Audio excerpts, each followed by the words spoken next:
Hey everyone, and welcome back to the channel where we talk about important biblical questions. Today's question is, why was the birth of Jesus Christ a hidden event? He was born in a manger, and only shepherds were alerted to it.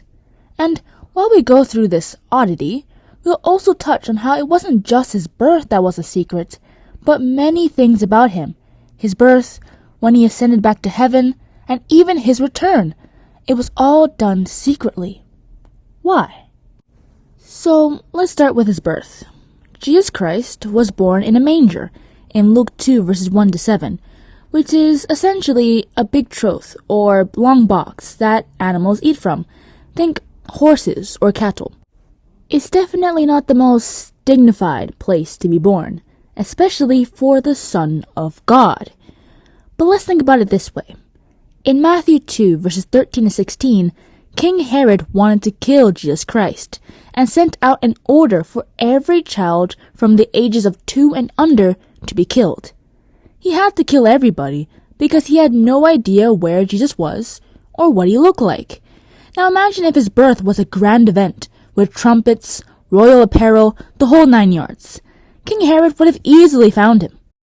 But not only that, but Jesus' birth being so humble, so hidden, was also making him accessible to those who God wanted to call, which weren't the rich and powerful, according to Matthew 11 verse 25. Him being born humbly, raised humbly, and later living a humble life allowed the poor, the lame, and the publican to come on to him and be saved. And as I mentioned previously, God didn't just make Jesus' birth a secret event, but also his ascension to heaven. As we see in Acts 1 verses 1 to 11, when Jesus Christ left, only the apostles were present.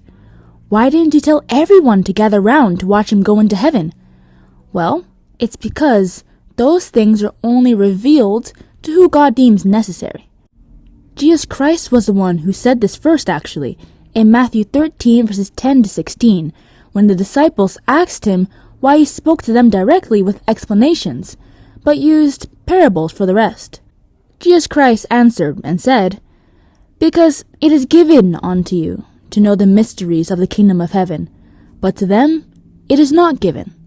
Therefore I speak to them in parables, because they seeing see not, and hearing they hear not, neither do they understand."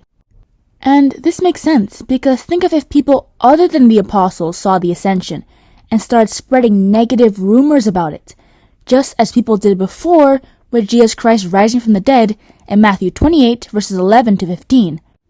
That just undermined the work of the apostles, so it being done in secret was actually more practical.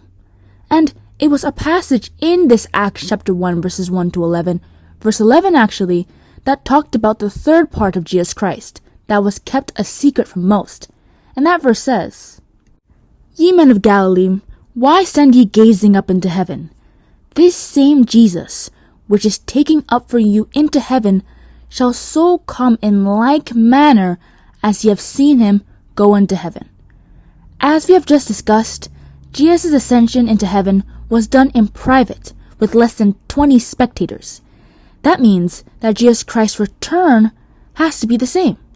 This was even repeated in Revelation chapter 16 verse 15, and that verse says, "Behold, I, who is Jesus Christ, come as a thief. Thieves come quietly, in private.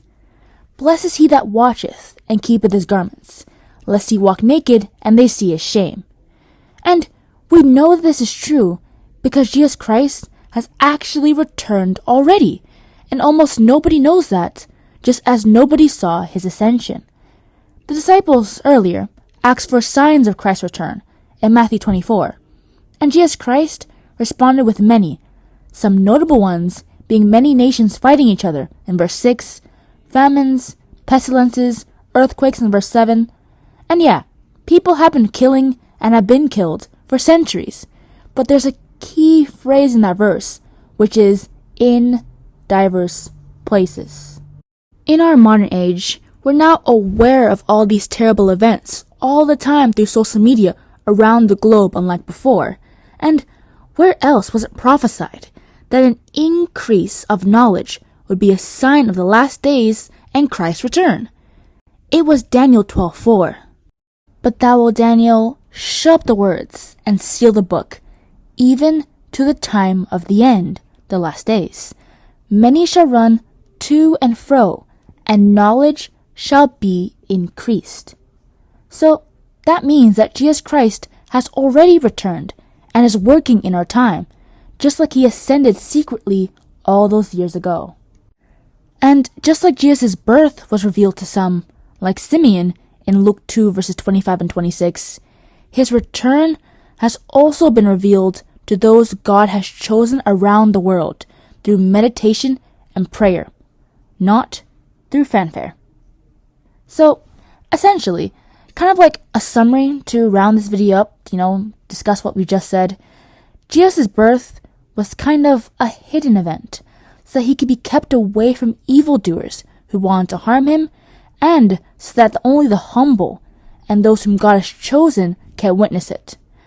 God has used that same formula for Jesus' ascension and his return, both of which were done mostly in secrecy, as most of Judah didn't see Jesus rise, and most of the world today has no idea Jesus has returned, just as it was prophesied.